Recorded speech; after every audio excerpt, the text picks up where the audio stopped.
Now, chakras have two functions. So one is that it has a physical impact on our body. For example, if the chakra is functioning very well, then our organs are working very well, so our physical condition looks better, so our physiological aspects are taken care.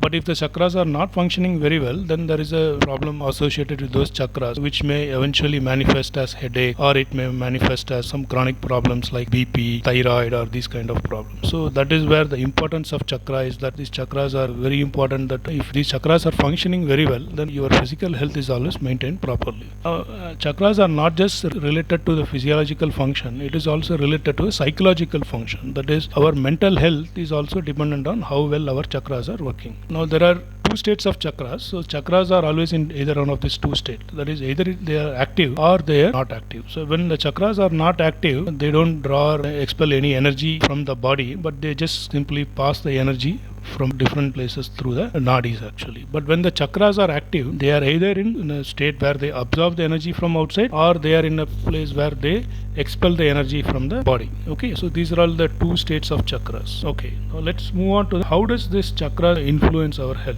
Okay, before that, let's understand what factors contribute to this dysfunction of these chakras. Okay, so basically there are many reasons why our chakras get imbalanced or they get impacted, and these are the reasons why our personality changes, or our personality is defined, or we get certain health related issues, whether it could be physical or mental issues, right, psychological issues. So one is the genetic. So basically there are many people who get genetic disorders. So similar to that, some of the genetics also impact the way our chakras are functioning. So for example, if in your lineage people are very spiritual, then you also tend to be more spiritual, and those things are carried through your chakras. Then the ancestral wisdom, so same thing we talked about, like genetics, these are also impacting. Then our past and current experiences. When you say past experience, it doesn't necessarily restrict to the current incarnation. It could also relate to our past births. So what all the experiences we incurred from our past thing could actually manifest in our current life. So similarly, our current experiences. For example, if somebody goes through a trauma, then their chakras are impacted badly, and then it creates different thing.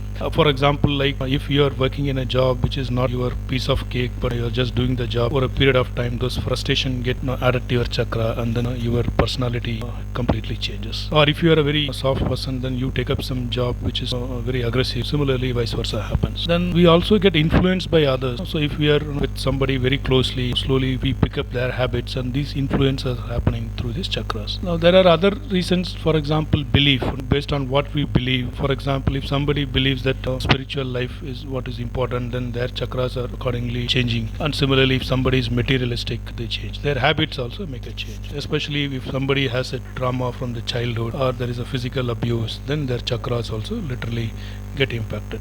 So whenever these chakras are getting impacted, it actually impacts our physical well-being as well as our mental well-being. For example, we will talk about the details of the chakras later, but there is a chakra called throat chakra. If this chakra is not working properly, then you tend to get thyroid issues like hypothyroid or hyperthyroid. So I think we will talk about these things more in detail in the subsequent webinars, but if you had attended my previous webinar, the introductory webinar on energy healing, you can we definitely have covered all these things. Okay, so we will talk more about all these things in the future webinar, but in case you have not attended my previous webinar, you can go and attend those previous webinars where we have covered a little bit on how the chakras are impacting our health.